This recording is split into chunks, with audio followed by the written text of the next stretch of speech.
Good evening. My name is Kathy Gill.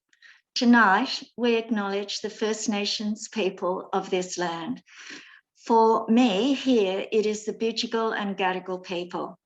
We pay our respects to elders past, present, and emerging, and acknowledge that sovereignty has never been ceded.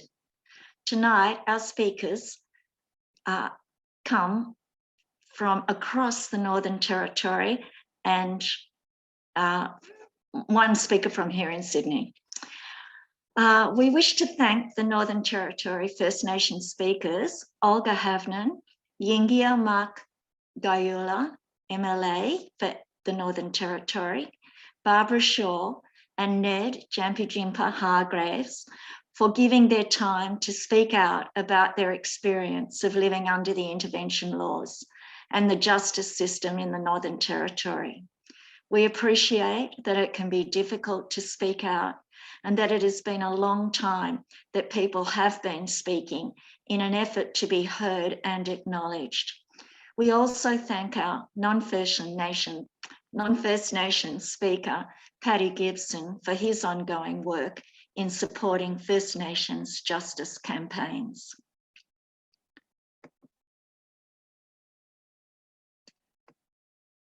We welcome everyone who is listening online. We are recording this event and we'll have it online soon for those not able to attend.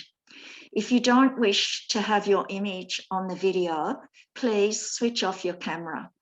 If you wish, you may send questions and/or comments via the chat line. We plan to have a Q&A if there is time after the questions that were posed in the chat. This forum has been organised by Amnesty International Redfern Group, and we can be contacted at redfern.amnesty@gmail.com.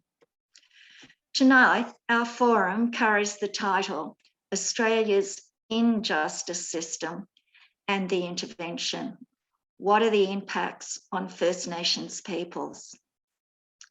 After 15 years of the implementation of these draconian and racist laws, we have the opportunity to hear from First Nations people living under the laws and those advocating for change and justice. The laws are now meant to expire, so the question is, can we now look forward to positive changes?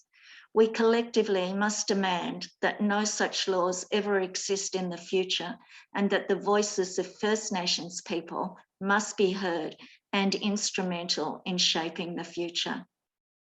Tonight, we thank Ricky Dank for taking the role of moderator for this forum. Ricky was one of just 4 Aboriginal and Torres Strait Islander delegates at the COP26 Climate Summit held recently in Glasgow. She and her family have been actively trying to protect her country from exploitation and destruction from mining and industry for more than 3 decades.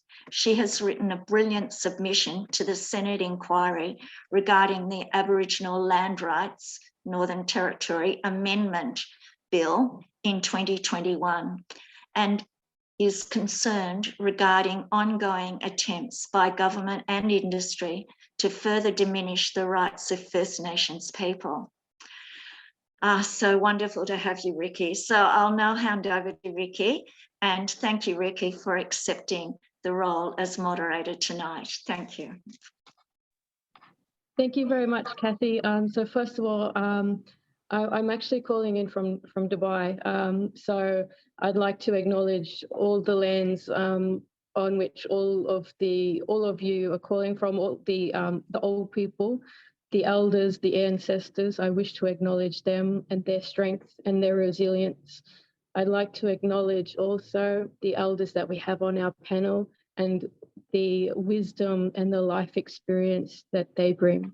I'd also like to acknowledge Uncle Ned and the Yuendumu people for showing your strength, courage and conviction during a very difficult time.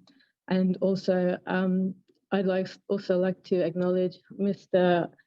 Guyula for your strength and conviction and courage to fight for country and to continue to fight for country. So today, Sabine has put together this amazing panel tonight. So I'd like to thank you, Sabine, for your continual fight against the intervention and to help raise First Nations voices, particularly in the Northern Territory. So tonight, we're not going to muck about anymore, and I apologise, this is the first time that I'm doing this. So we're going to, first of all, invite Olga Havnen. She's a Western Islander woman from Central Australia, and also former CEO of Djambarrpuyngu Health Service. As we all know, Djambarrpuyngu Health Services, they do and provide an excellent health service, particularly in the Northern Territory. So welcome, Olga, sorry, I apologise. You're fine. Thanks, Ricky, and likewise want to acknowledge and thank Amnesty for organising these forums. I think it's really important that we have the opportunity to have these conversations. Also acknowledging all of my other colleagues on the panel from the Northern Territory too. It's a very big and broad topic that I guess that we've been asked to talk on, but I guess in thinking about it, I remember being in in Sydney actually for a meeting. I used to be on the National ACOS board, and it was brought to my attention about the announcement that John Howard was making about the intervention. And I seriously thought it was a really sick April Fool's Day joke. Like, who in their right mind could have possibly conceived this intervention response in the way that it was crafted? And the reason why I thought it was such a hideous joke was because they were saying that in order to protect kids from sexual abuse and exploitation, that they were considering making it mandatory for every Aboriginal child under the age of 16 in the Territory to undergo a forensic health examination to ascertain whether or not they had been abused. I could not believe that somebody would even contemplate something like that. And it was so hideous and so obscene. And if you just think about it for 1 minute, if you have been the victim of violence and abuse, and particularly sexual violence towards young children, this could only be another form of violence and abuse. That's how well conceived this mad intervention was. Anyway, nonetheless, Pat Turner and I got together with Barb Shaw and a bunch of other people, and we very quickly organised a meeting in Canberra of all of the key Aboriginal organisations from across the Northern Territory. We spent a whole day working on a response that we wanted to put to government that would address all of their concerns, so whether it be about income management, school attendance, overcrowding, better services and so on. We developed a very comprehensive and detailed response that ran to about 30-odd pages. When we sent that submission to the government to say, hey, what you are proposing is ridiculous, it won't work, it will cost a lot of money and it will cause enormous harm. Here is an alternative proposal to address the very things you say you're concerned about. Well, guess what? We didn't so much as get a response. So much for governments listening to the voices of Aboriginal people. And just to remind people of what actually was entailed in that intervention, I'll let Paddy talk more about, you know, what the state of play is today, but it was meant to have measures designed to protect children. I don't know that they've actually achieved anything in that one. All we've had now is ever increased higher rates of reporting around child protection issues, increased rates of substantiation. But the main reason why kids are being reported to child protection and being removed is from what they describe as neglect. Neglect in the Northern Territory context means when kids are failing to thrive.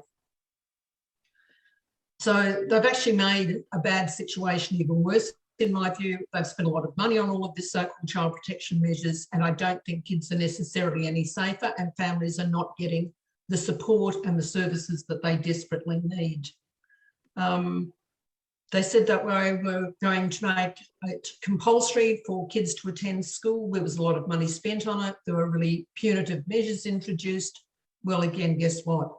School attendance rates haven't improved because I'm not sure that schools, particularly in remote areas, are seen as welcoming places where people are getting the kind of education kids need and want, but more importantly, it's not always culturally appropriate. And there's very little effort by the Territory government to make school and education a place of learning that fits the needs of Aboriginal kids. I do know that what happened in terms of child wellbeing and health was that we've seen an alarming increase in the rates of suicide and self-harm amongst Aboriginal kids. So again, this intervention was all meant to improve things for kids. I can't see that any of that has been addressed. The other thing that they said they were going to attend to was overcrowding. Well, the level of overcrowding and the need for housing in the Northern Territory has not changed or improved in decades. And I've been around for a very long time. In the old days, I worked for the Aboriginal Development Commission, then subsequently ATSIC. We had very good data in those days about the level of need in our communities for housing.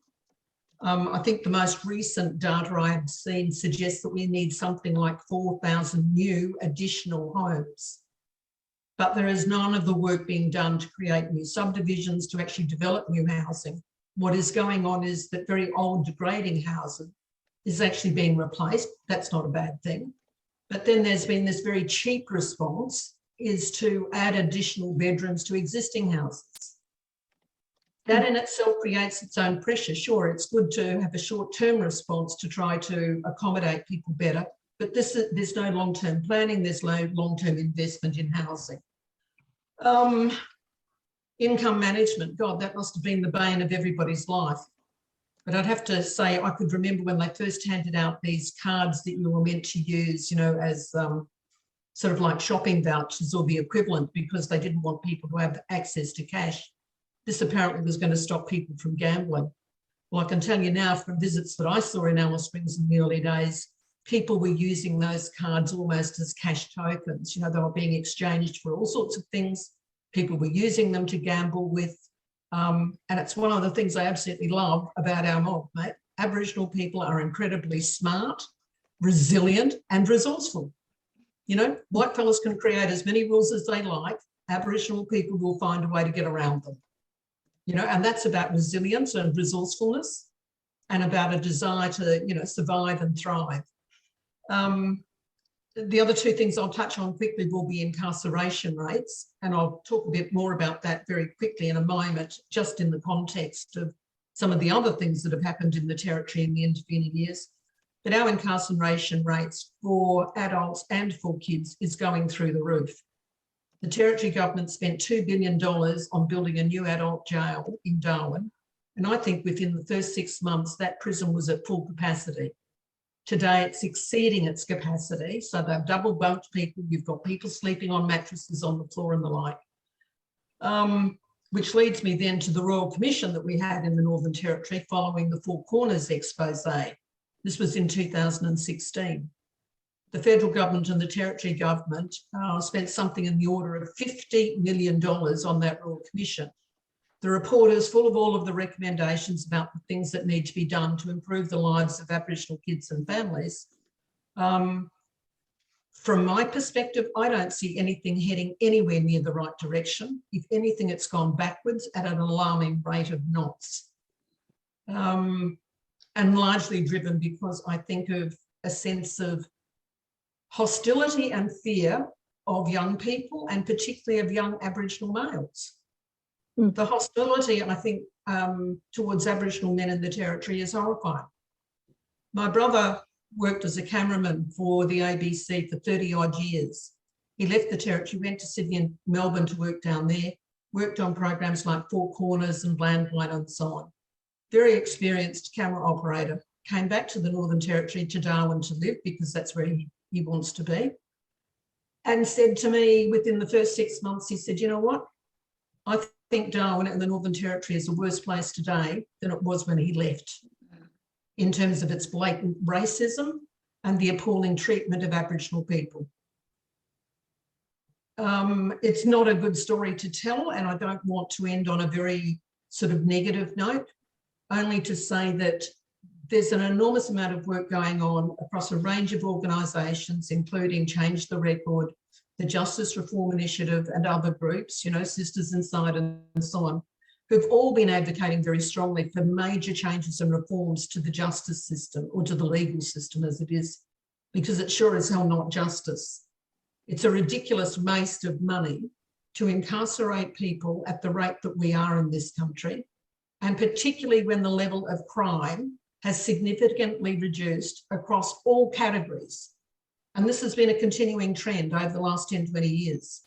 So our communities and our towns and our cities are not necessarily more unsafe, but we seem to be, as a country, locking people up at a greater and faster rate, and particularly women, and certainly in the Territory in terms of Aboriginal kids.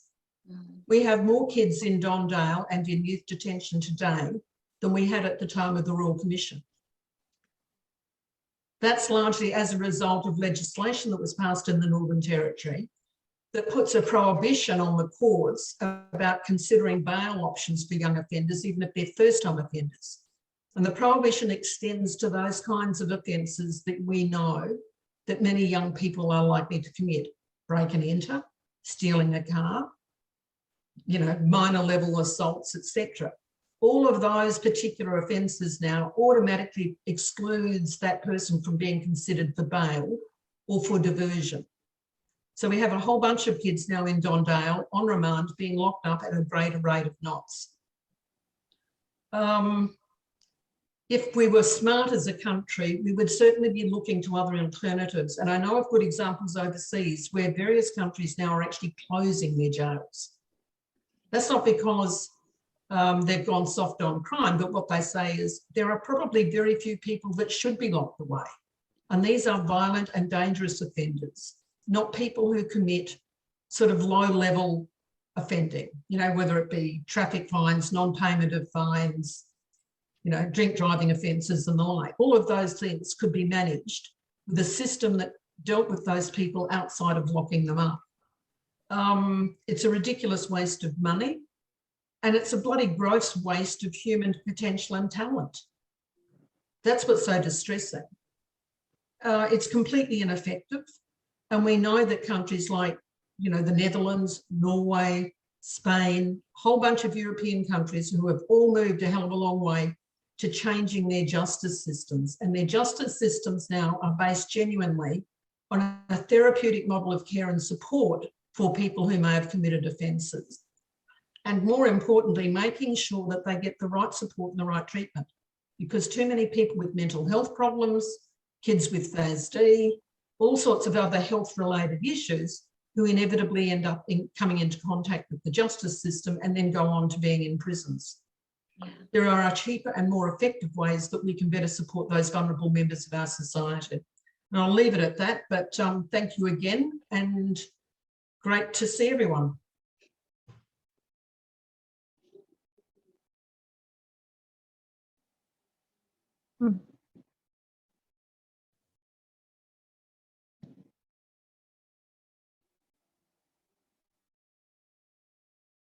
Oh, sorry. I just blocked out. I'm sorry. Olga, can I just ask you a question? I think someone else raised it in the questions. Do you have much hope for future generations? And if you do, what would that look like for you?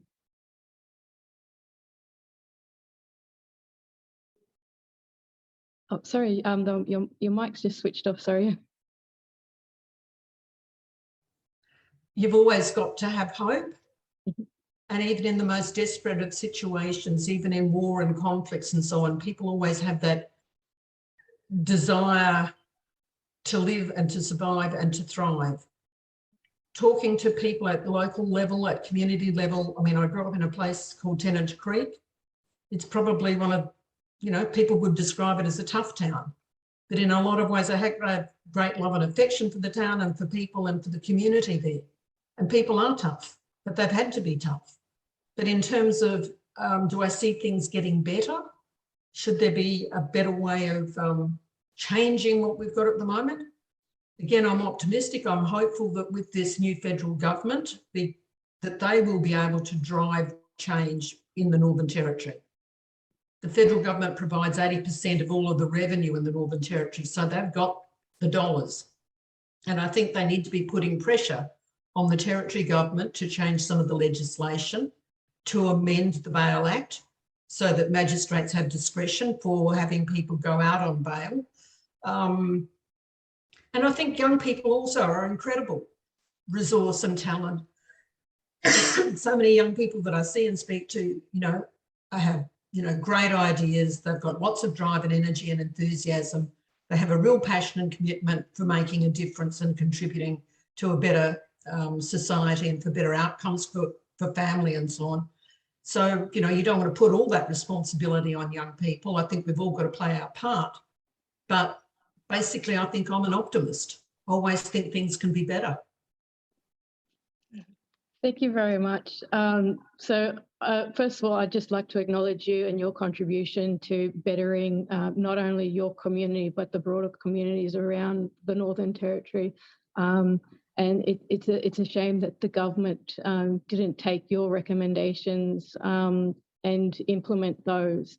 And it would be really good to have a look at those implementations, actually. So thank you very much for all of your hard work for your community. We appreciate you. Our next speaker. Oh, sorry. I'd like to bring in our next speaker. Now, I've had the pleasure of listening to this gentleman give evidence at a Senate inquiry against fracking in the Northern Territory. Mr. Guyula, he is a member of the MLA. Let me read this. So he was elected into the Territory Department in 2016 as an independent member, and he has spoken out strongly against the intervention. And also, I'd like to say, just in general, about the rights for Indigenous Australians, and particularly in those in the Northern Territory. So I'd like to welcome him now to speak.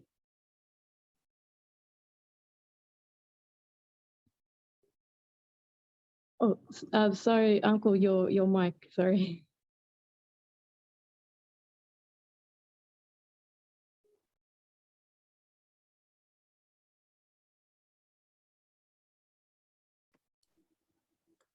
There it is.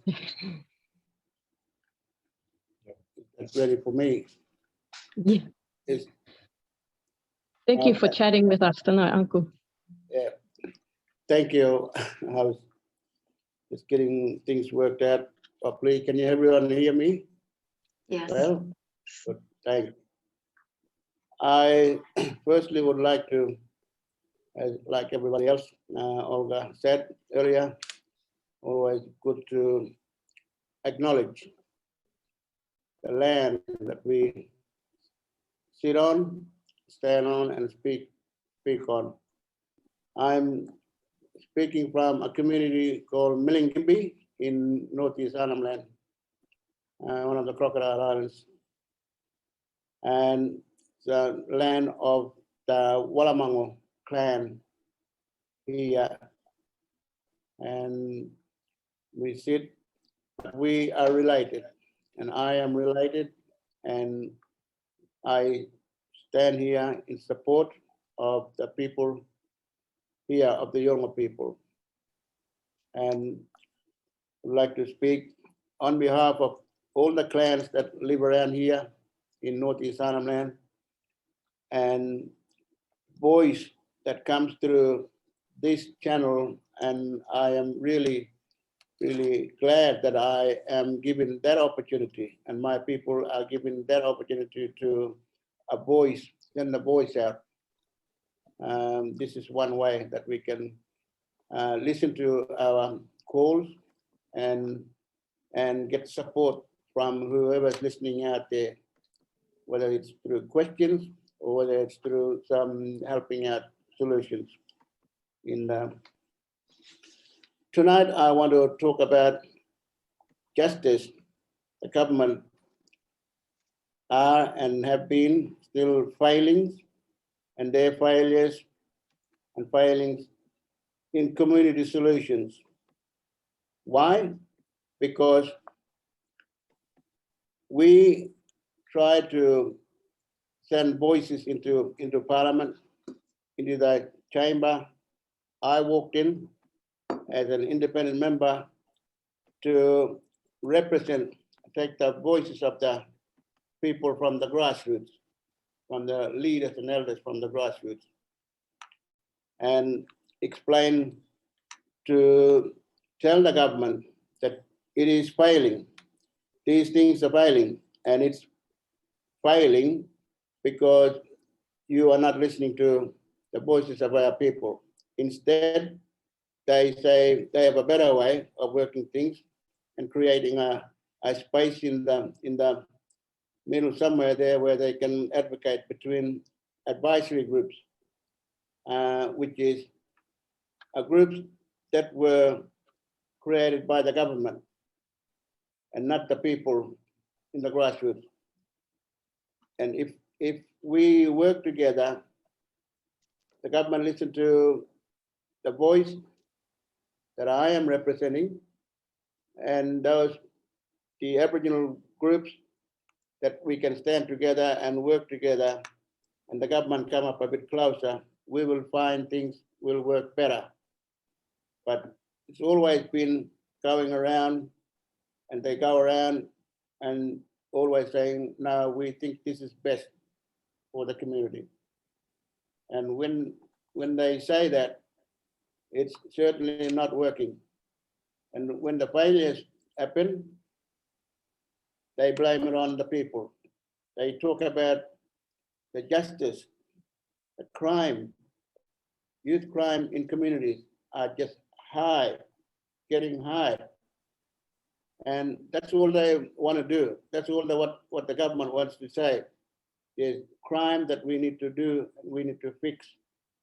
So they create a way how they can work to try and solve this issue, instead of coming up to our elders and leaders that I've been calling about. Come listen to us, come listen to the people, come and sit down, and let's diplomatically sit as elders and leaders in the government and on our ground from the Ngara system of law, which is a Yolngu government system as well. Working together, we can create a space where we can make crime decrease and justice work better if we work together. But every time we have walked into the space, you've stepped back on us, taking us away further and further so that we follow your ways instead of listening to our ways as well. The laws that we have, people, the government, and the nation have still not heard about what we are all about, what our laws are, what our customary laws are, what our systems that how we raised our children before, and how we took them through discipline, through education, through leadership training. Nobody's really heard that story unless they come and sit down with us. But they haven't given us opportunity to explain all that story for them.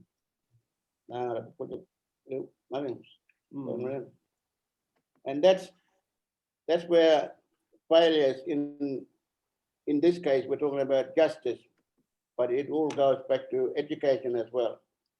It all goes back to jobs, creating and a space that we are supposed to be closing that gap so that we walk together towards the future. And Baranda and Yolngu, not one way, all jump on the boat of another government or a community or the government and leave our identity, our culture, the language, the law. Don't forget that we have a government as well, but it doesn't work as like it does here, that we can see it in a building. The ground itself, the ceremonial grounds and the sacred grounds are the actual parliament that holds the law of the land. That's how we should be learning from one another. We are learning from your end, but you haven't taken time to come and sit down with us and learn how things work. How did things work way back when colonization haven't been on this land. So this is where we are failing each other. We need to work together. We need to listen to one another as diplomats. So, Uncle, can I ask you a Linda. question? Oh, sorry, Uncle, keep going. I apologize.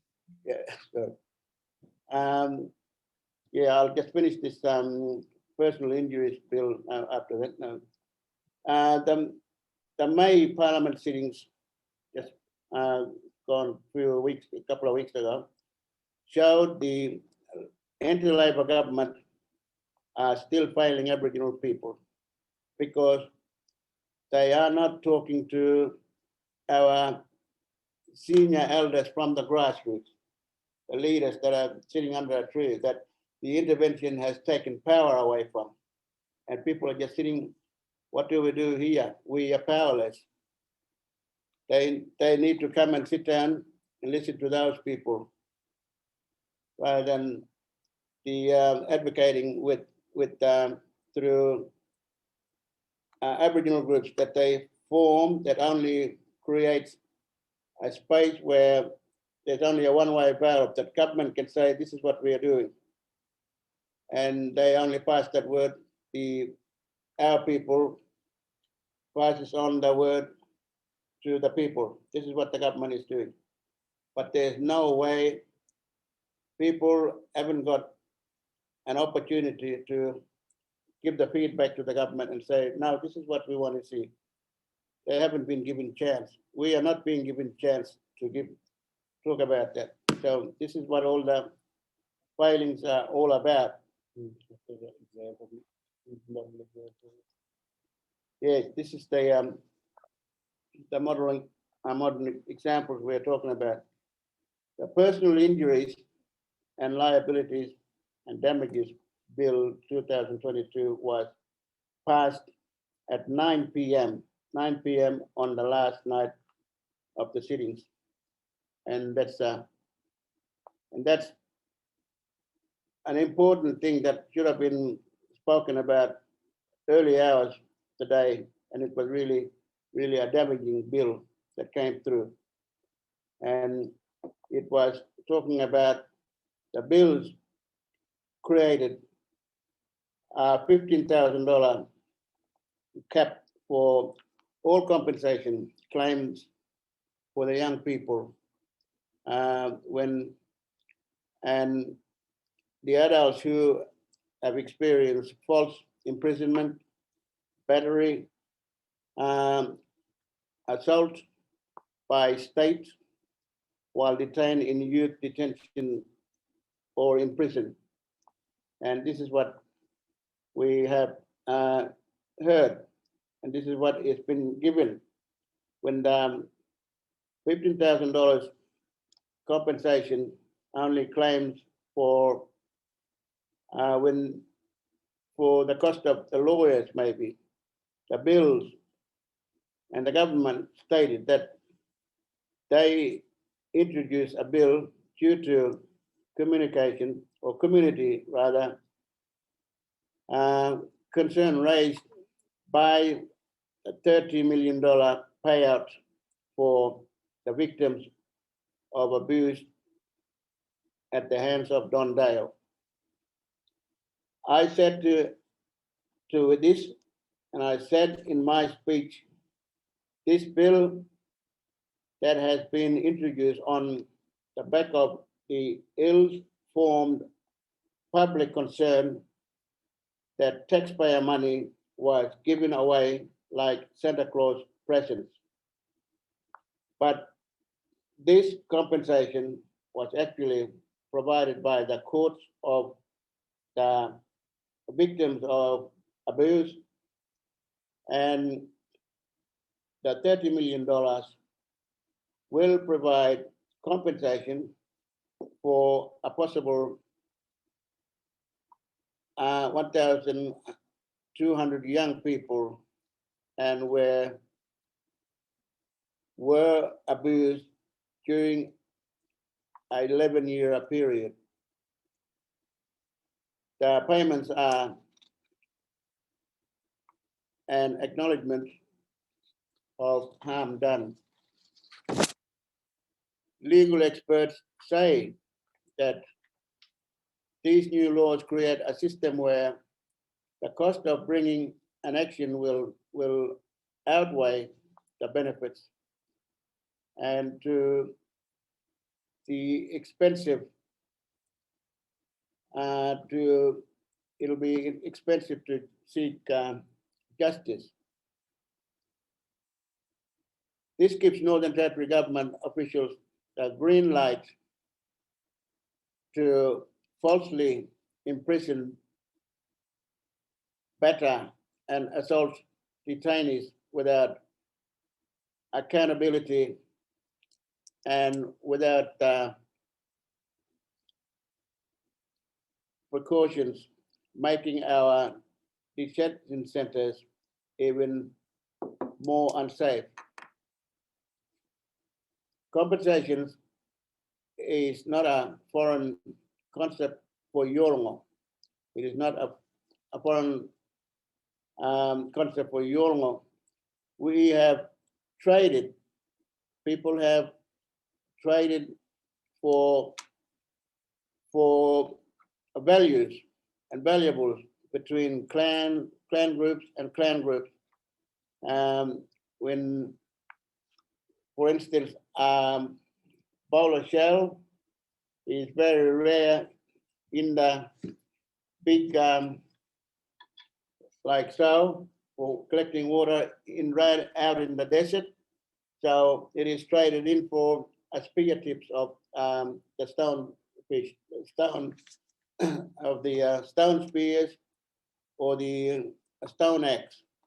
And so it is the values that we trade between the clan groups, the people inland, and that we come to make good pieces of paying back people.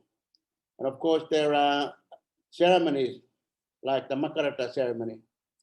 The Makarata creates a balance when harm has been done, something, this is through compensation of money, or it can be compensated through like the bowler shell or the spears and rare stuff that we can know. There's no need to be an eye for an eye. But if someone kills someone accidentally or someone kills on some reasons, there's no need to kill someone. But there's a way that we can correctly work on a compensation that makes it peaceful. It's a restorative justice system that restores and forgets what has been done, and we live on in a peaceful way. The word Makarata, that is the Makarata ceremony, like the court. That I can see this bill is that it removes the ability to bring balance when harm has been done. So, and I believe that because most of the people affected by this bill are Aboriginal people, and it affects aim directly towards Aboriginal nations. We can see when children are being put in detention centers, there's a high growing that Indigenous children are being taken away, and in prison, high rate of Indigenous incarceration is being happening. So this is targeted at us. So and going on to the years about from the 30 years, 30 children last May to 45 children detained this May is in Dondale. So this is what, and it has the capacity that holds children now, it has raised to almost 100% children are being detained when children are being taken into Dondale while they're waiting for courts. And this is the result. There's hardly of the other people, non-Indigenous in there, but it aims on our young people that it has gone skyrocketed to almost 100% children are being detained in Dondale at the moment.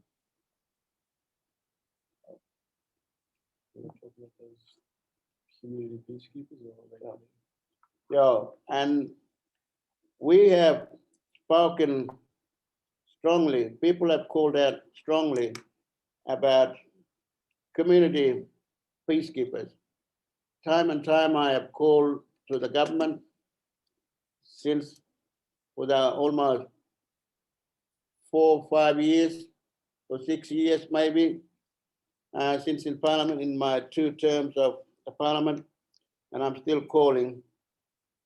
We need Aboriginal peacekeepers to work with the policing, and we can decrease those crimes if we are given better resourcing, if we are given better resourcing for elders where we can sit down and create issues that we already have from a plan that's already here on the ground, that is already there.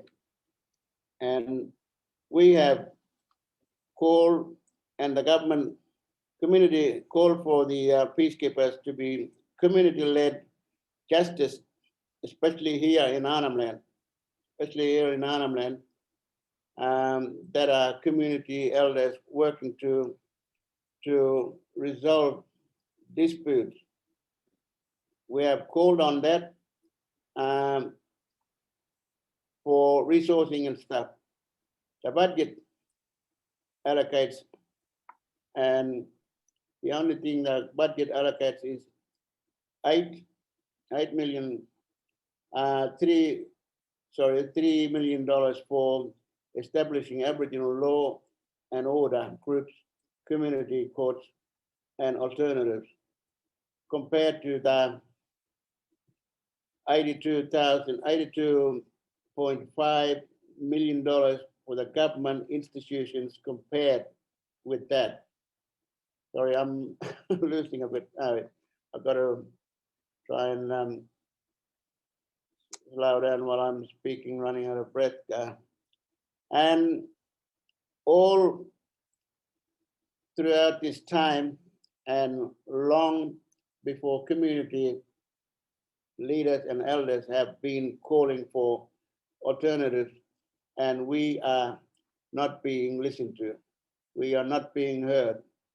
The charity families, the justice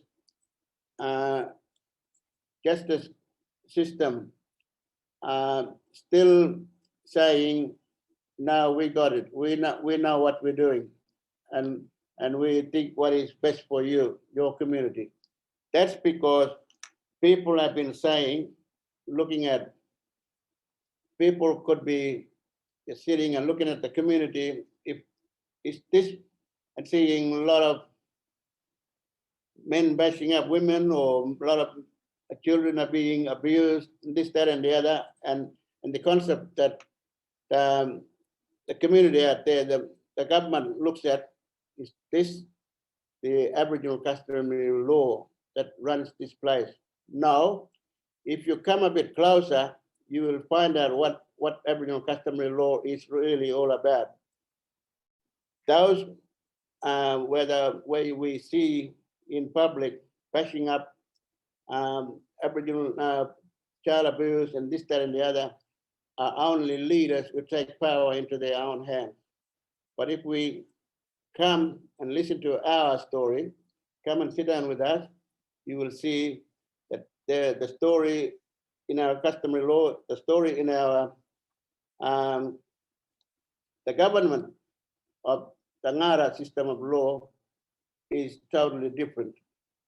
it's different. It's all about peace, teaching, education, raising children, discipline, and makes community better. And that's how it was running before colonization came. So this is where it needs to be solved.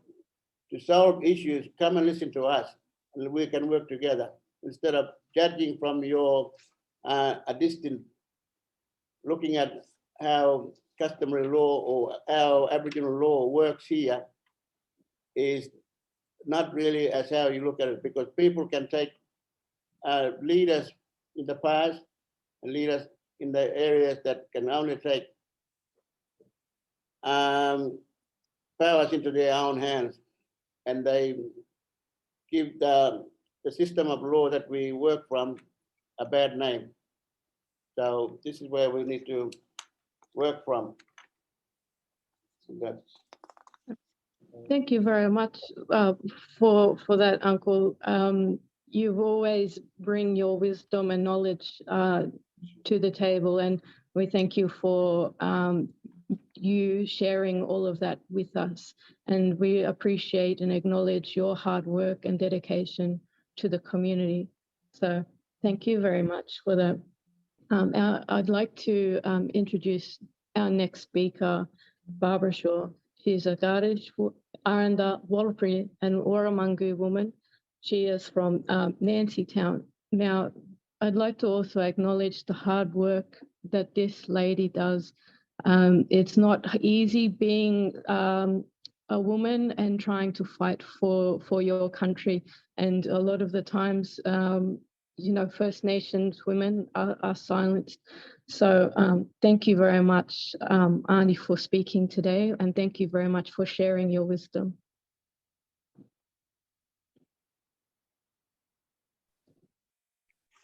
Thank you and good evening, everyone. First of all, I'd like to acknowledge all the people on where we're viewing in today, and especially these three lovely ladies in the room here with me, Marlene Hodder, Sarah Moore and Elaine Peckham.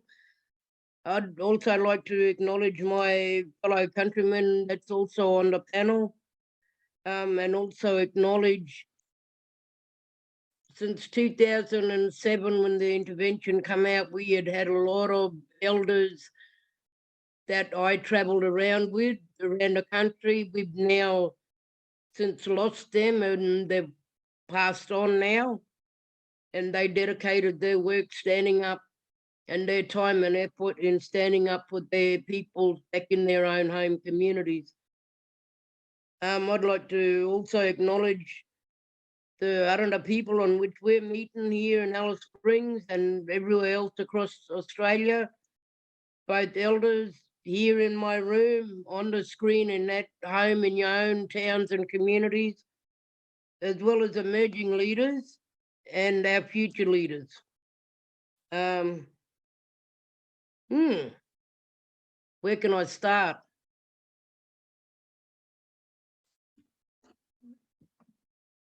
We will never get the justice that we want. Since 2007, I was actually a married person with children, looking after my children, my siblings' children. You know, I've had my fair share of domestic violence going on.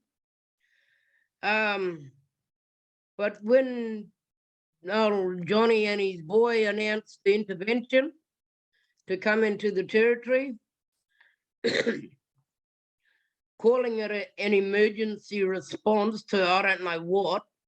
I guess at the time they were saying that there was a big rivers of grog flowing into our communities. There was pedophile rings in our communities, town camps and outstations.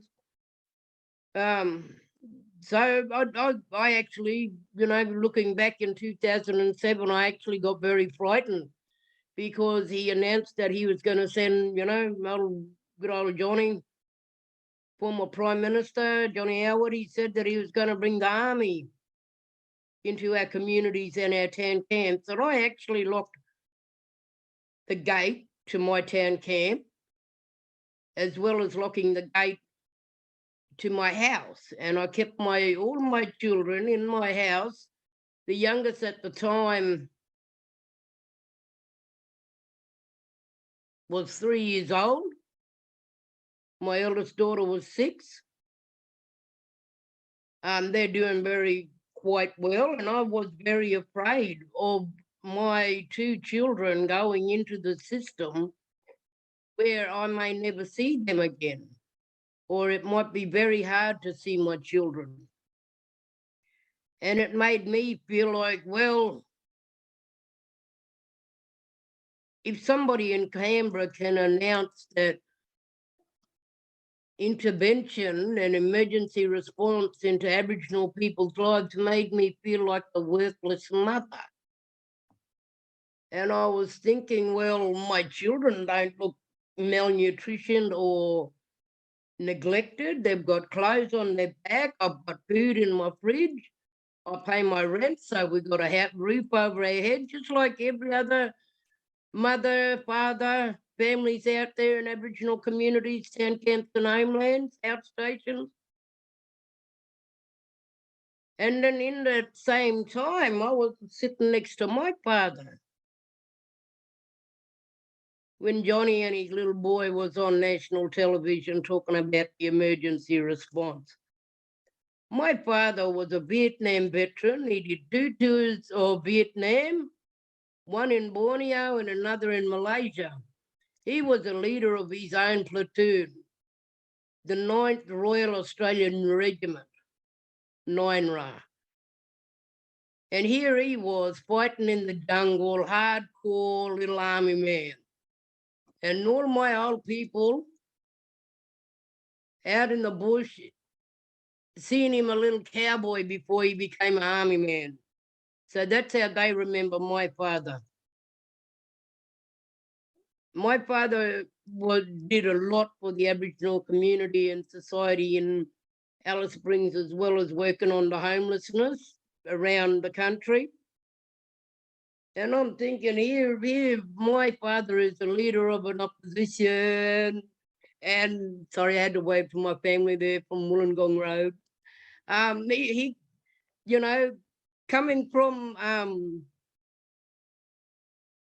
spending his time over in the worst war they could have, you know, and here he is, couldn't even hold his grandchildren anymore, kept his distance from all of us, you know, and he just seen that, shook his head and thought, oh, well. And that's when he got onto his 2 sisters, you know, Auntie Olga and Auntie Pat Turner. And we had a meeting the next day. I think it was, in fact, that weekend before we went to Canberra. And planned on how we were all going to get down there and what we were going to do. And so time went on. Both myself and you know, elders in this room, and as well as the elders that are no longer with us, travelled to fight for justice and telling Australia how it really is. So the one thing that we kept doing is saying there is no voice for Aboriginal people anymore. There is no Aboriginal control over their own affairs. So that's what we call for, Aboriginal people having Aboriginal control over their own affairs in communities. Calling to stop the intervention. And you know what? 15 years of what? Wasted money from the federal government. And where's the justice in that? It's pretty disgusting, because the intervention, the emergency response was set out for 5 years. Then we had an election in 2008, 2007, good old Kevin 07, changed the legislation, but then only watered it down to stronger futures. next month. Ends next month. Yep. And so come next month, Stronger Intervention is going to end and Stronger Futures is going to end. What we should be calling for the government is show us the money. You reckon there's justice in this country? Well, there isn't. Since the intervention, I've been involved with a lot of Aboriginal organisations. The first one was setting it up in 2014 with the Aboriginal Housing NT, fighting for housing justice for our people to stop the overcrowding. We need to have houses for everybody in a community, in a town camp, on the homelands and outstations.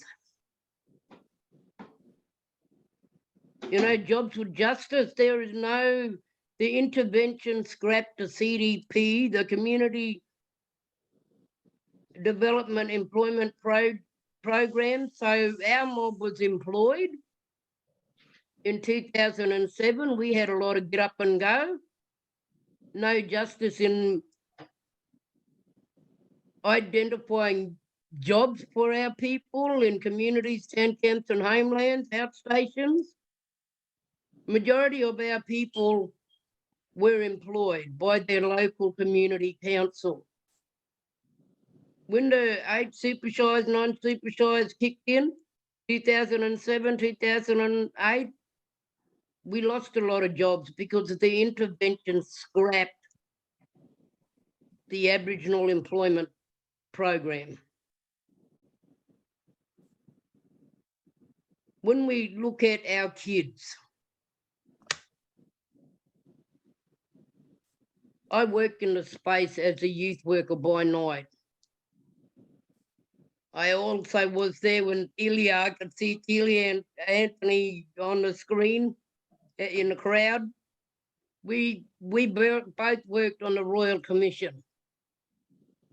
She was one of the lawyers and I was one of the engagement officers, and the purpose of me being an engagement officer was getting people to stand up and talk about what they had in their communities, what they want for their kids. There's no justice in it for our kids. Only Olga talked about school enrolments and attendance measures. I know for a fact that no one goes to school. None of my clients. They run and merry muck in this town. And we got people, Aboriginal people in Parliament, you know, that want to do stuff for our towns and our communities. But there's no justice in serving our organisations and our agencies the right adequate funding that we need to do. We need to get to run our services to help our mob. Our mob are getting caught up. We talked about Dondale. There's a big new youth centre out here in Alice Springs, right next to the big jail. Just been renovated, rebuilt, extras. Yep. So, and then we talk about stronger futures. What they're only going to focus on is the alcohol measures, school enrolment and attendance measures, and food security, because the government owns the majority of the community stores. They still fall under the stronger futures because of statutory rights over buildings under the emergency response of the intervention. And community stores was one of them. A high cost of living, our prices of food in remote communities is ridiculous. We're still walking away with only a few bags, rather, you know, people spending money on hiring vehicles or waiting till it's payday to payday, coming into town, going out of town. You know, justice for housing is the biggest, because we're still living in overcrowding situations. And since then, trying to help our kids, I've actually become a kinship carer. It took me to 2 to 3 years to get my little cousin out of the system and come and live with me. But what the department is not realising is that we should be working together in helping our own families, to look after our own families. Can I just add, I've got to say it, I got a little fella that lives down in Sydney. From 34 Wollongong Road. Where is he? There he is. He also comes to my house. And you know what? When he comes to my house, he don't want to leave. Hey, that's right, hey, Jalamba. And it's good because we're family, so we look after families. No matter what, his mum and dad knows he's always going to be right at Auntie Ginny's house.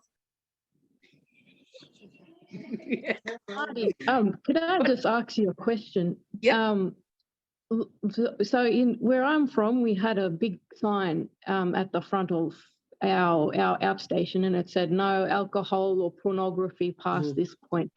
Did you have that big sign outside your community? I was actually on the phone one day talking to Paddy Gibson, and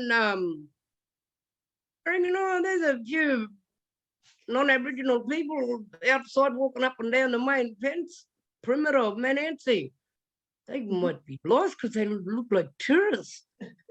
And what they were doing was actually measuring the signs and where they were, you know, the site on where they were going to put the big signs. We actually had a really big one way back in 2007, but it got reduced down. A lot of the signs, it cost up to, what did we work out, that $75,000 for an A sign to be put up in each community or just on the boundary of the land trust, you know, where their communities are.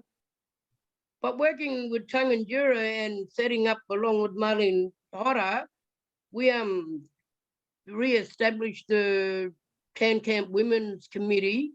So we work, you know, and we develop signs, and we're the ones that are tackling and working with families on our Tan camps to tackle domestic violence. Our signs actually cost less than the intervention signs. And we got 16 done at the time.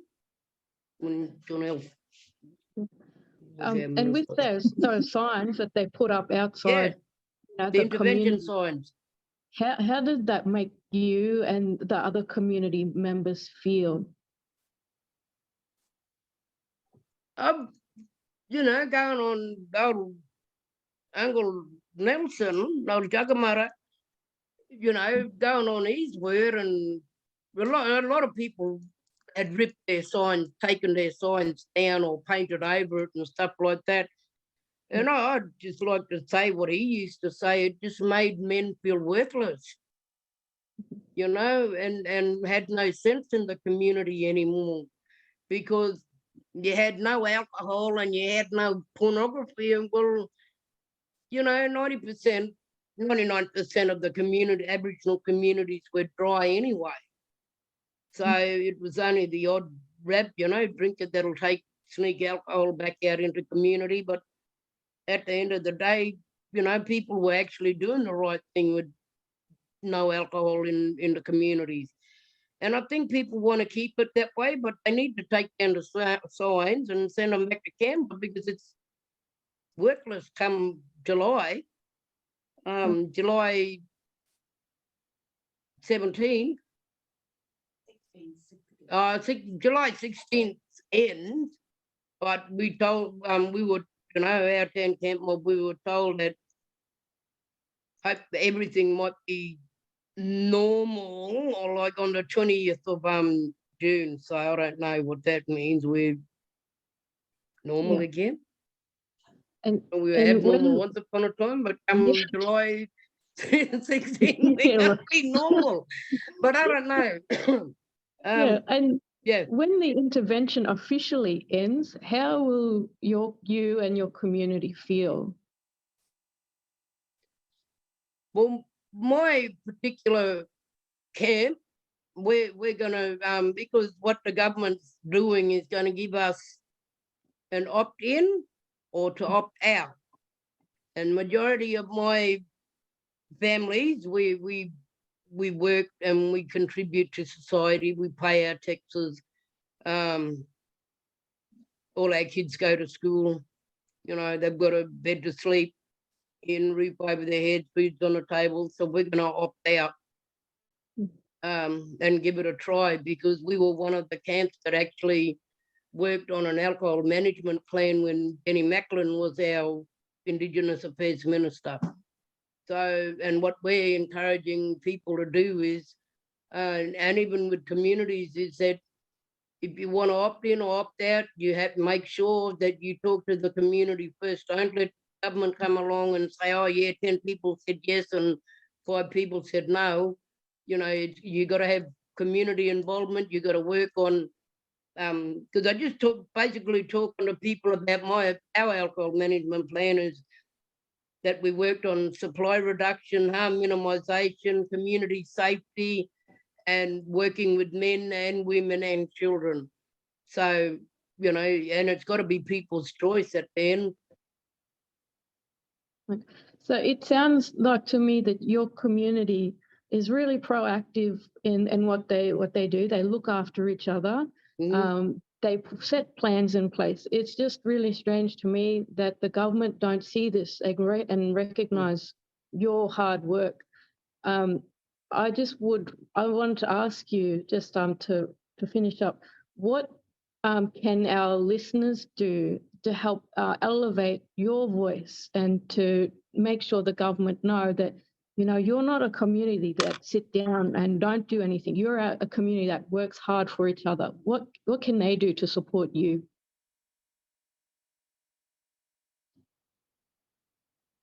I reckon what our listeners and our viewers on the screen can probably do is actually, before you make any decision for the Northern Territory, you get out there and you go see for yourself, and don't just listen to certain people who's been elected to Parliament either. Okay, so Arnie, so we'll come back to you after and when we want the other people to ask questions, but we'll move on to our next panelist. But I'd like to thank you and acknowledge the hard work that you do in the community, because I think it's important that, you know, when people don't see that, you know, it's not just the work that you're doing in your community, but then because a lot of Indigenous people, they travel from community to community.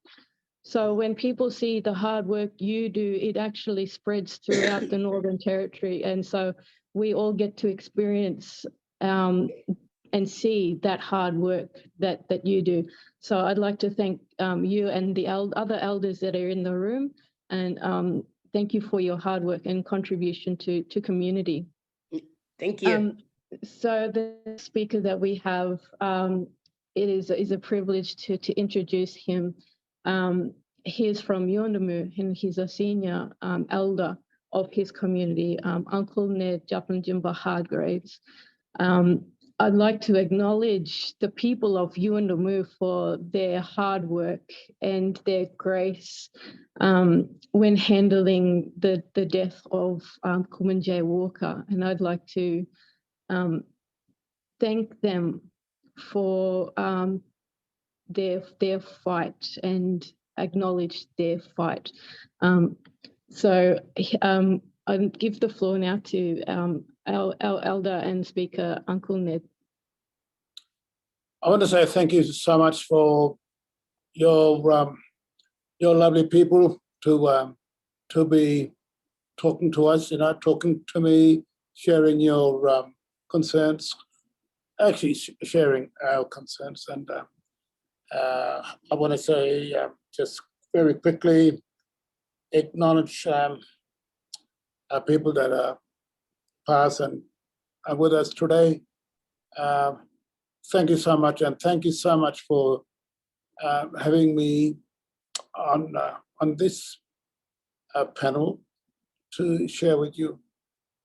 Yes, it's been a very long fight, and it's still a long fight, and it's still going.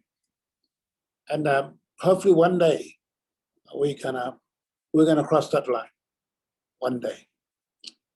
I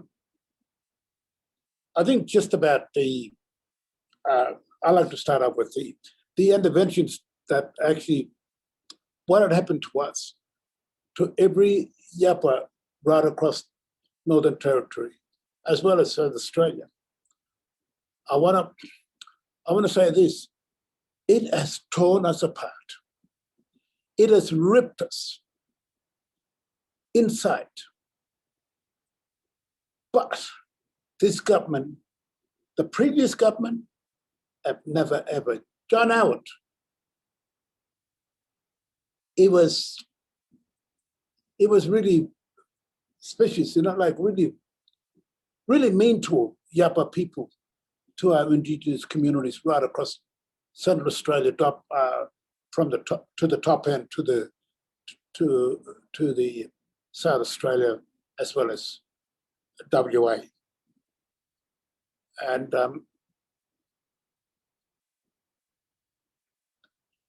big shame job too, because the government,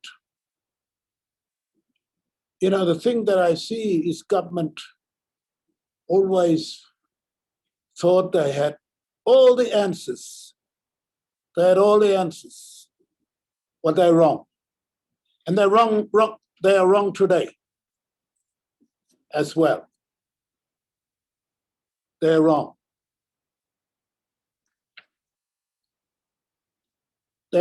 If you go back and see all the things that they have said about Yapa, if you go back and see, you know what they did? You know what they painted? What they painted? Can somebody answer? You know what they painted? A Yapa man was one thing for the past. That is the shameous job what John Howard and Malfrup had done. They had brains, but they had kids' brains. They weren't thinking lower. When I say lower, nothing. They had nothing. They were only thinking Yapa are doing this. They painted a big picture. All Lawati.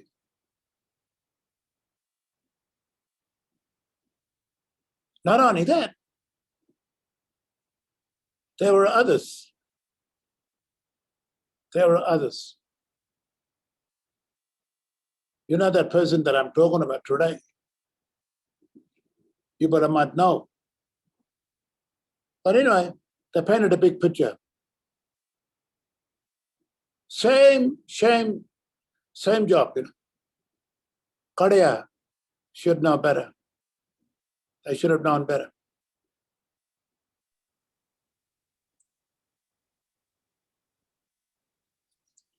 And what they did is they opened the doors to the police. They haven't opened them for policemen to come in the community without a permit, not consulting with the community, not consulting with the community leaders. We have a job in our community to look after and to run our community. The best thing for us today is that for our children is to be safe. Because when I see our children, my children really, when I see my kids, my granddaughter, my grandsons, my nephew, my nieces, I always think of being in danger. Because God is not going to do the right thing for you. Because they have not given us the right. And they are not listening to us. Like our brother said there. See, the government are doing what they think it's best for us. Well, as you know, they are wrong. They got no idea. They got no idea. And today they are always thinking, we'll give you this. You're doing it wrong. That is completely crap. I don't agree with it. So we want to do away with intervention. We don't want it. It's not doing anything to us. All it's doing, it's blocking the way. It's blocking us, stopping us from doing things. We want to be able to run our own show, our own community, so that the future children can run it and can see things through us, through our old people. I have learned from our old people, and I've seen bad things that happen to our old people. You know, long time ago here, there were Russian depots, and they were all lining up to get ration. You know, that when I look back, that's really sad. That's really, really sad. What the government been doing is really wrong. Even though they've been treating us well, they think they were good, but no. It was going against our will. They were doing things going against our will. And I'm going to tell you, intervention has opened the door for that crazy man with that gun. Just comes in and do whatever he wants to. And what he done, it's not good. Intervention has opened the door. Whose problem is that? Not our problem. It's that Korea. They've been opened the door for them, and they've been let them come. And as you might have read in the papers that this policeman, he said this. It was like in the West, like a cowboy. It's not funny. He has done away with this. He has won. Because the stupid government letting him bypass, giving him okay to shoot our people, our children. I gotta say this. Karanjala Mojari, ceasefire. We, Ola Yapa, Ola in our community, we're gonna stand up for these careers. We do not want guns in our remote community. You don't need a gun to walk around day and night. Have you seen Yapa, other old people walking around with spears and old ladies walking around with the big nala? No way. We make peace. We maintain that peace. We teach our children to be right, to be clever. Yes, they are clever.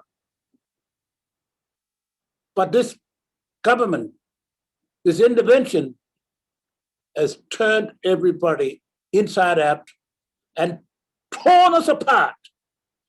We have got to do away with intervention. We got to tell the government, we got to tell Scrimshaw, Melendary, you have got to throw it away. You have got to do away with it. We don't want it. It's not getting us anywhere.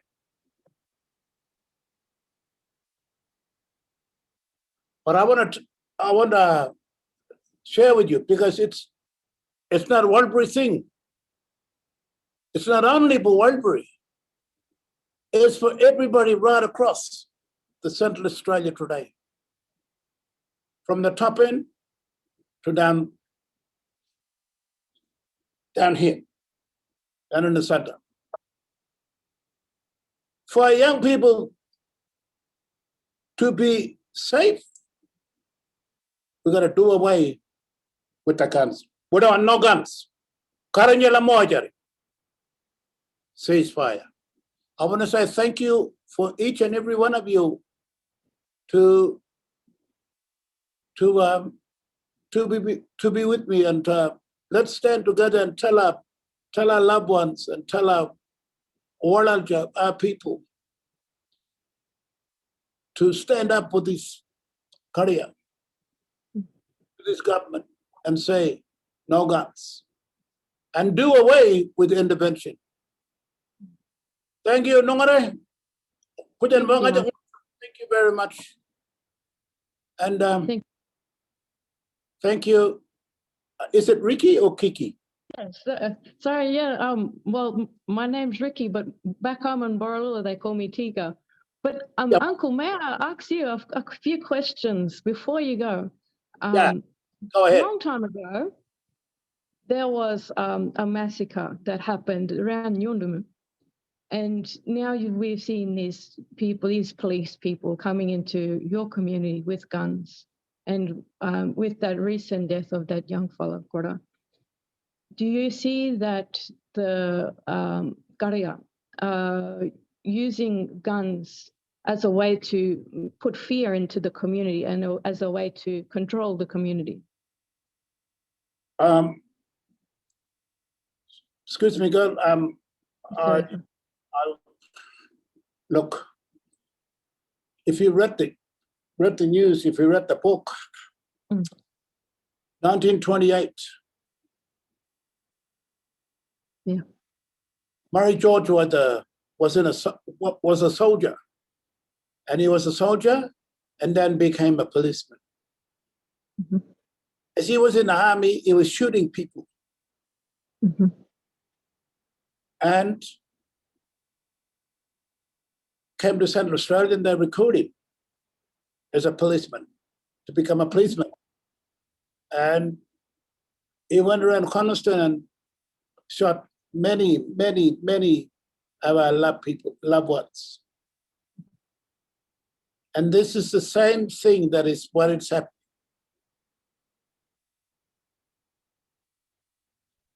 This policeman, Zachariah Roth, he was in Afghanistan. Where he was? He was in the army. And promoted him to come to Yuendumu to be a policeman.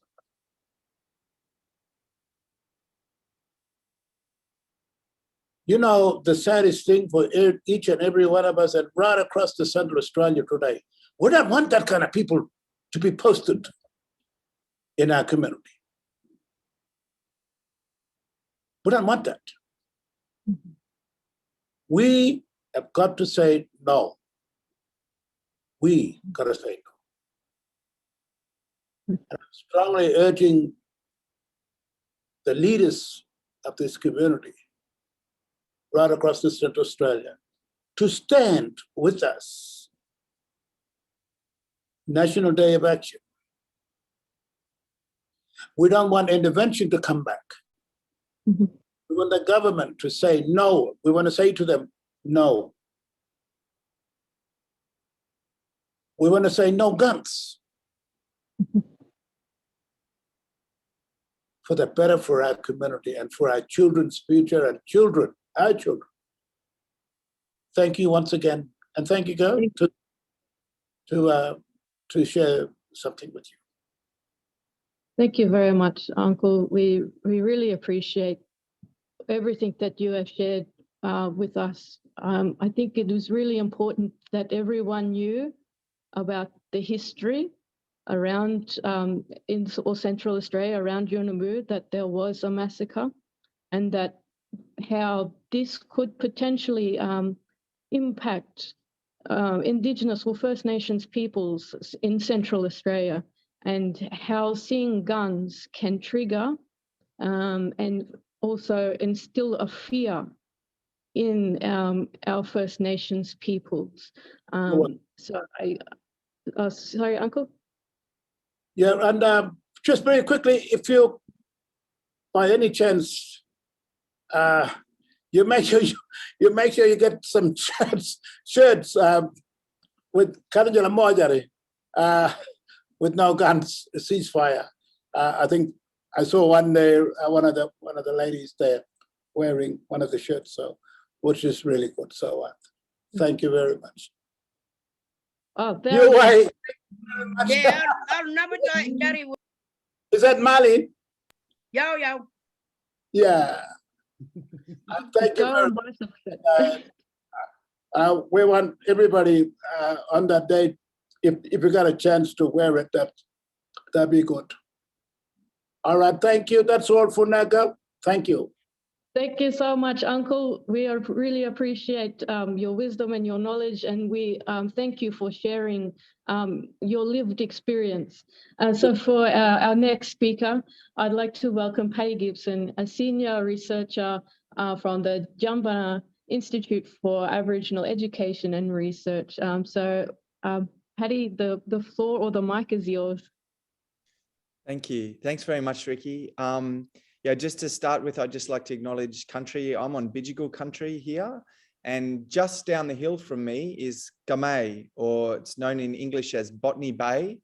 And this is where the colonization started. And actually in 1770, the first thing the British did when they sailed into the bay just down the road from me was they shot at Guyula men who were on the beach.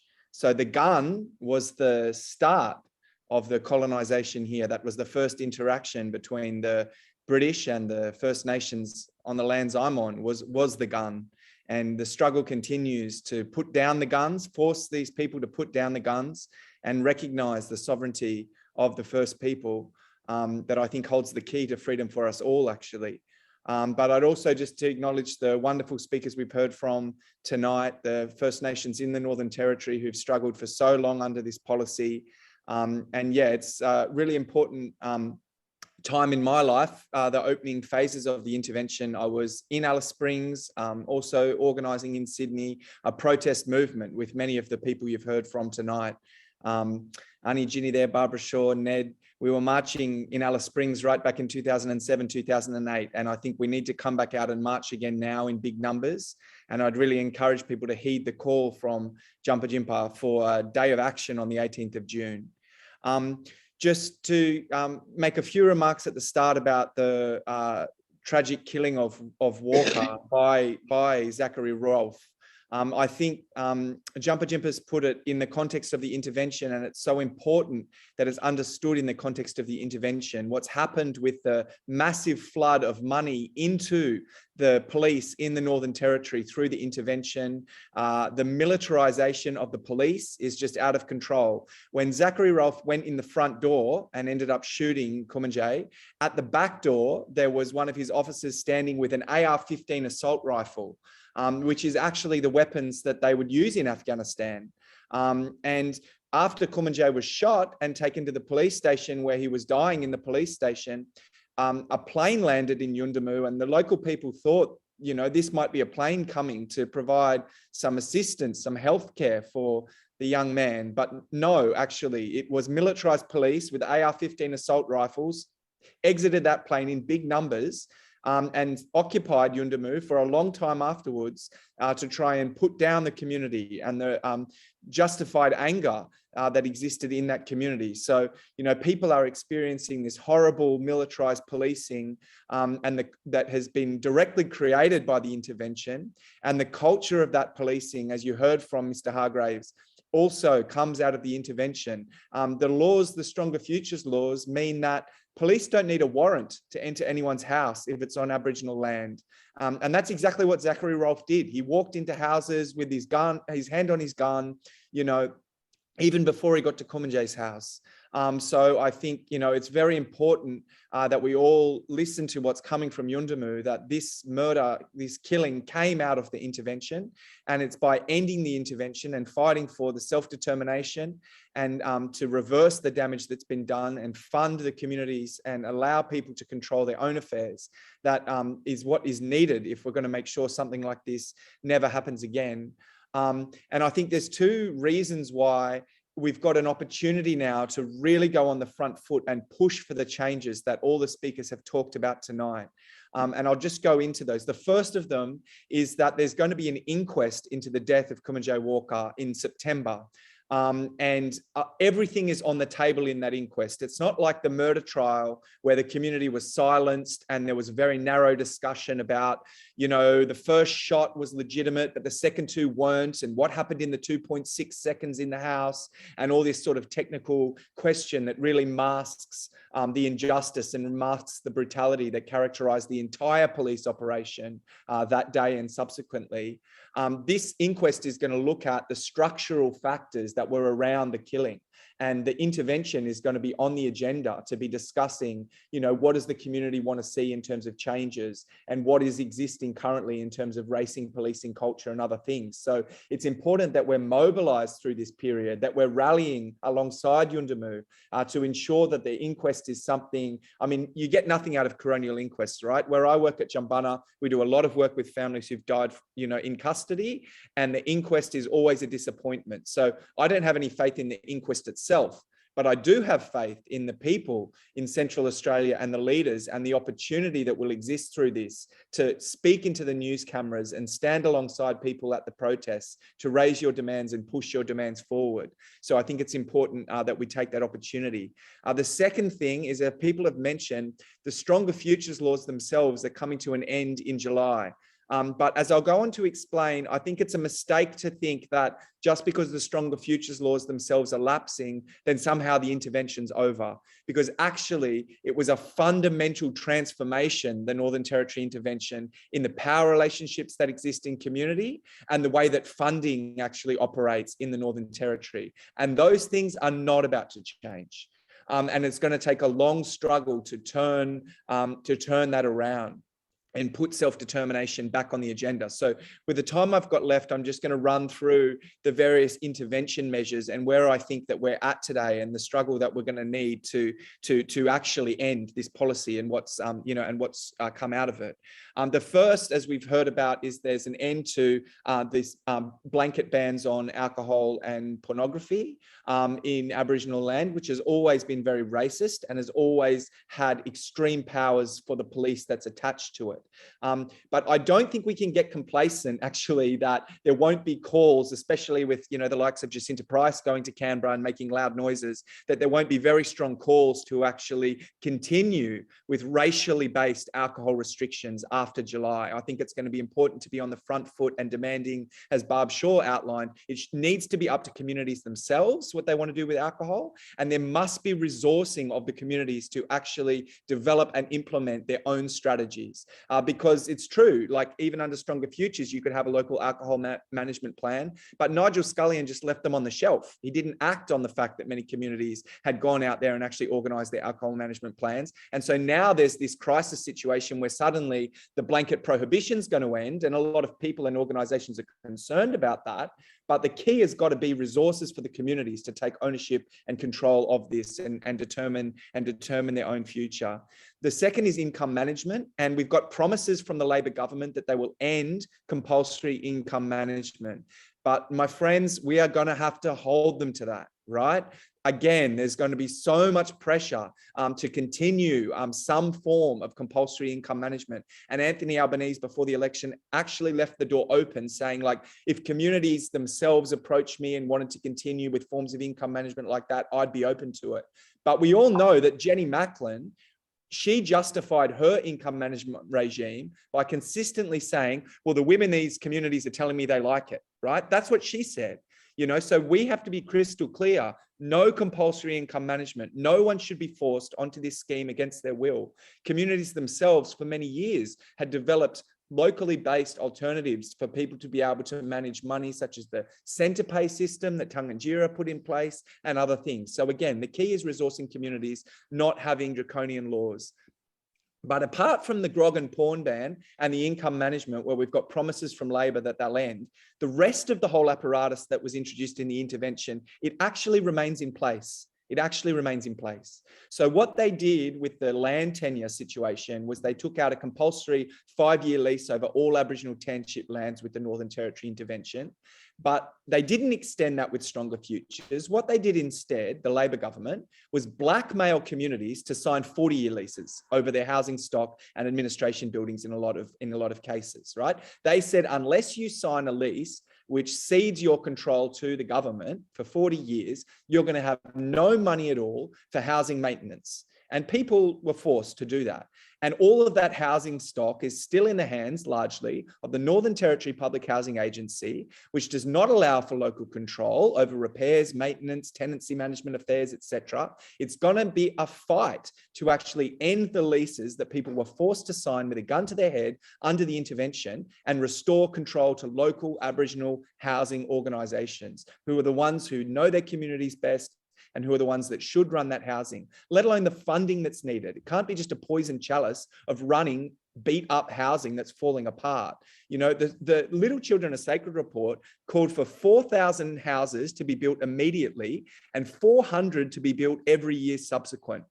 And since the intervention, I don't think we've even got to 3,000 new houses. And Little Children Are Sacred in 2007 was calling for far, far more than that.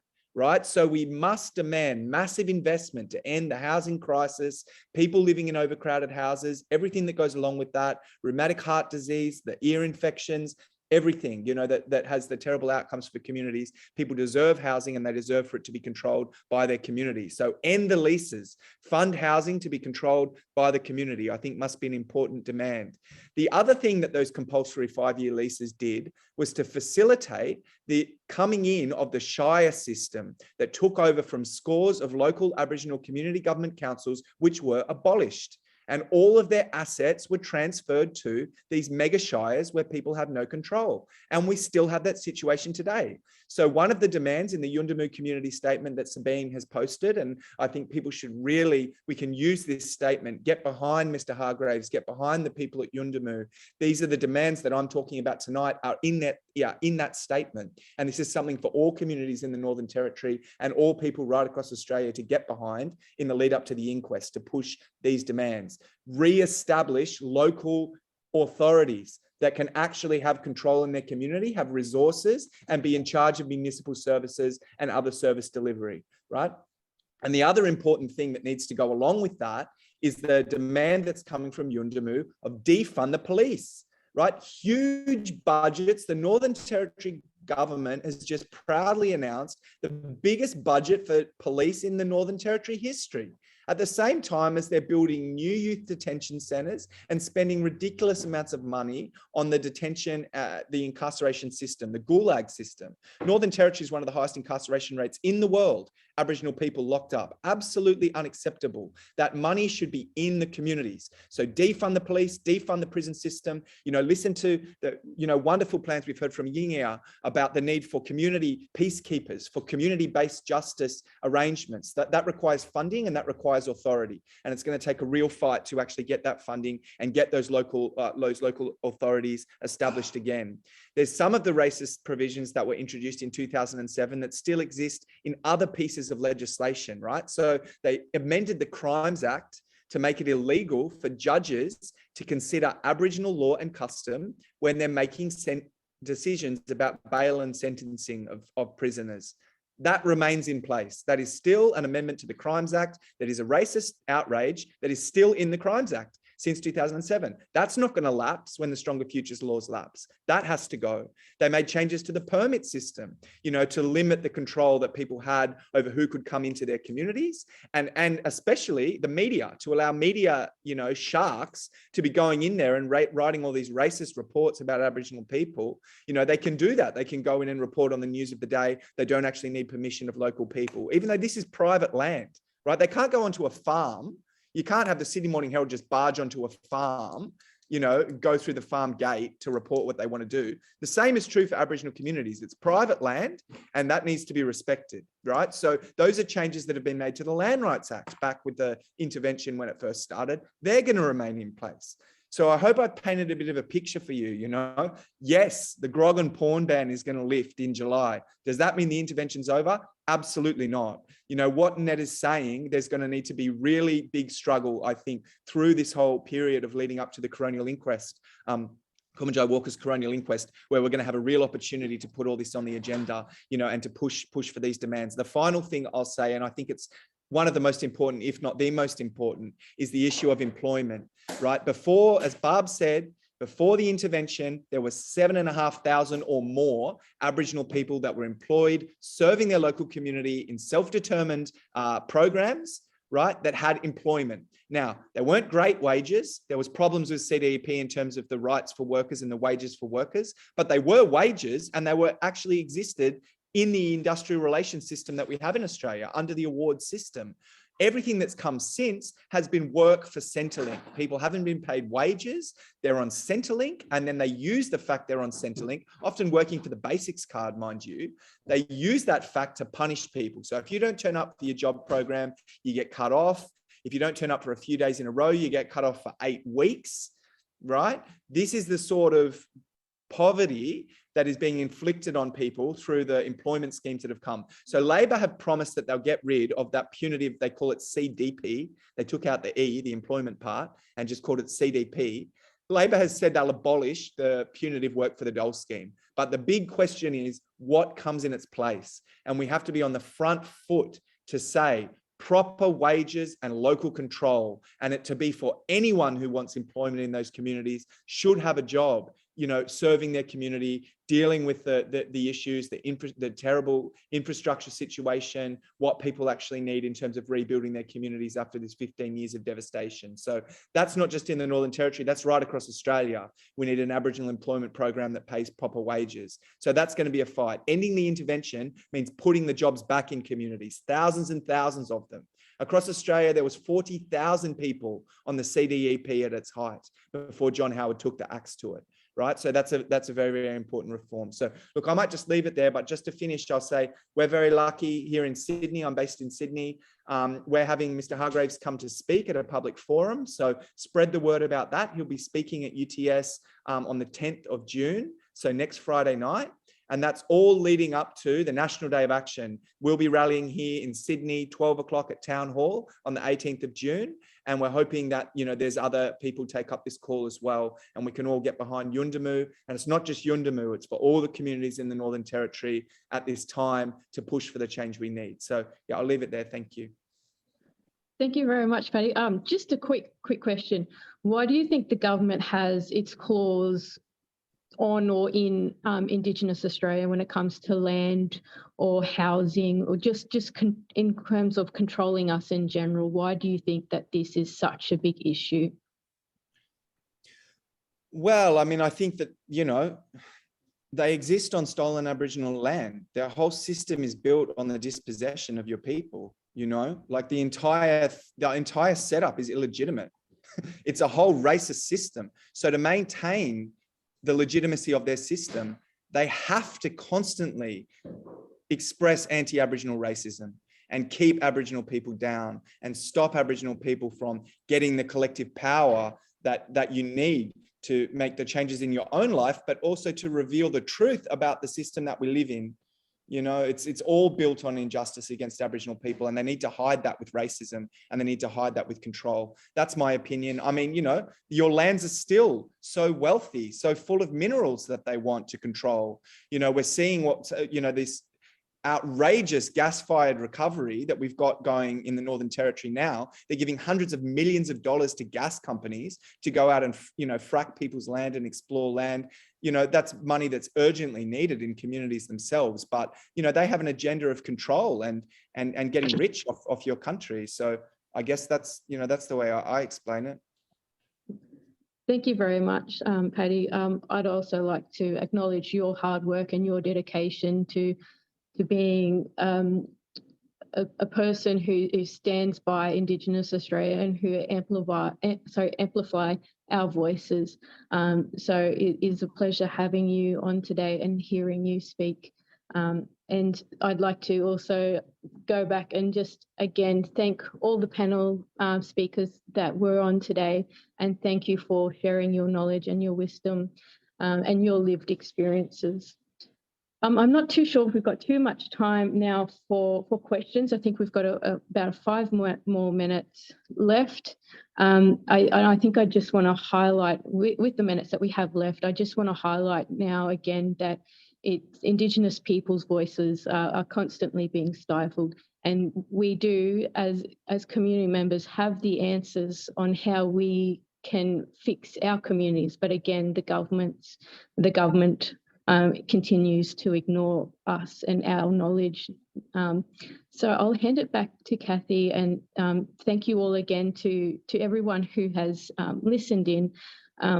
Thank you for being good allies and for giving your time.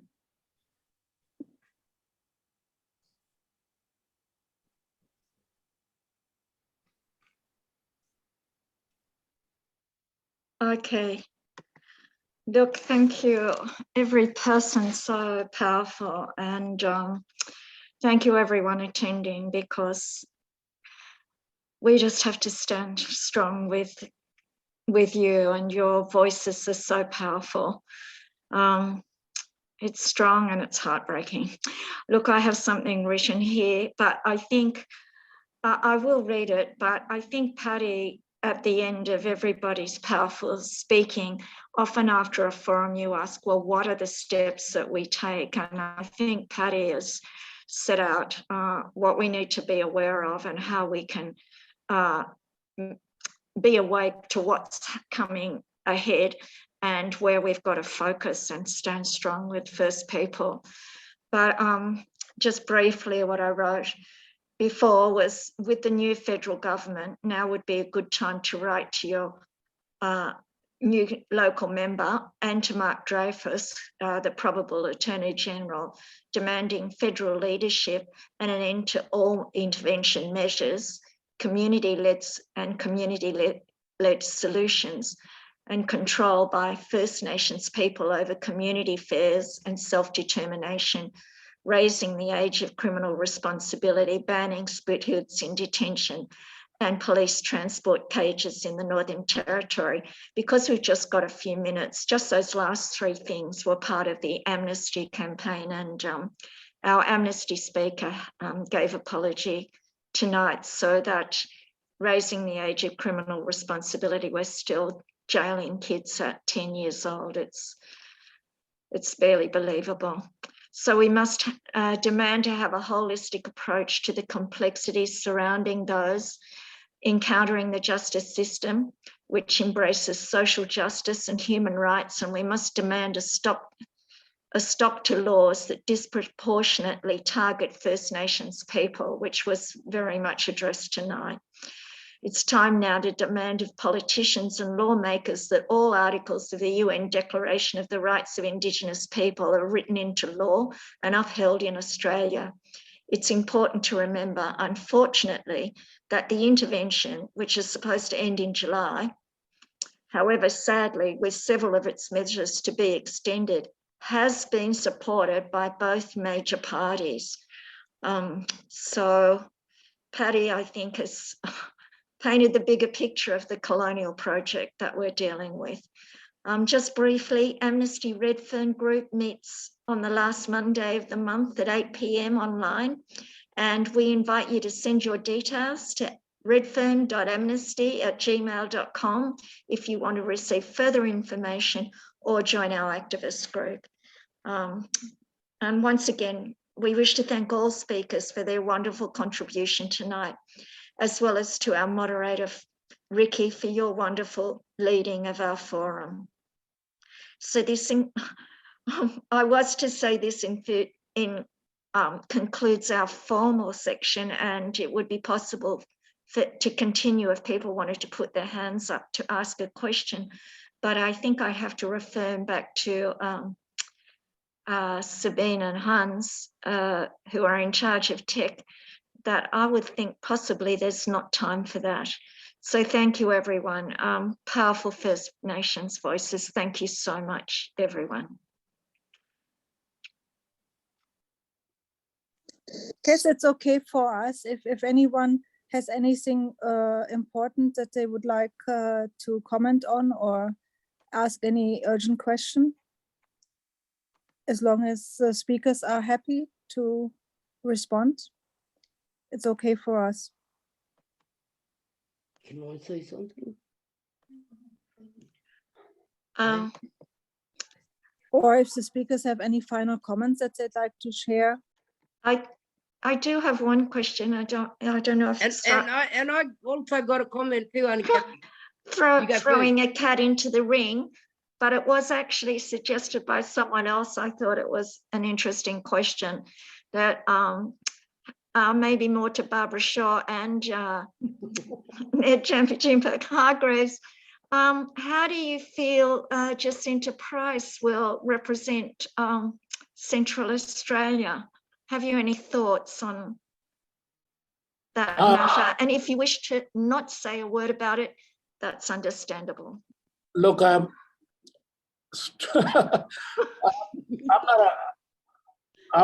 am not a person. I disagree with that, because I don't want to talk to her or talk about her, because it hurts me. That's because fair.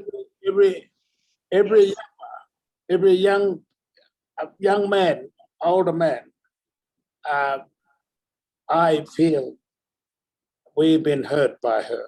So, look, not to upset you, not to disagree with you, but I don't want to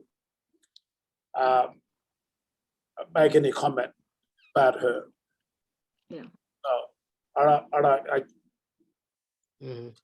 That's fair enough. Thank you. Thank you, Mr. Hargraves. All I can say is that it wrecks my brain, and I got other things to think about. Yes. So that's great, Barb. And I want to work with governments. I want to work with communities. I want to move on. Yes. But I think at the end of the day, she needs to realise, got to put your money where your mouth is, and a lot of our communities have no money. We do not have enough services in our remote communities, and that's if you want to help our people, you tell the government to put their money where their mouth is and help our people. Fund communities properly, fund Aboriginal organisations properly, and make sure the shires have got a lot of jobs for our people. Yeah.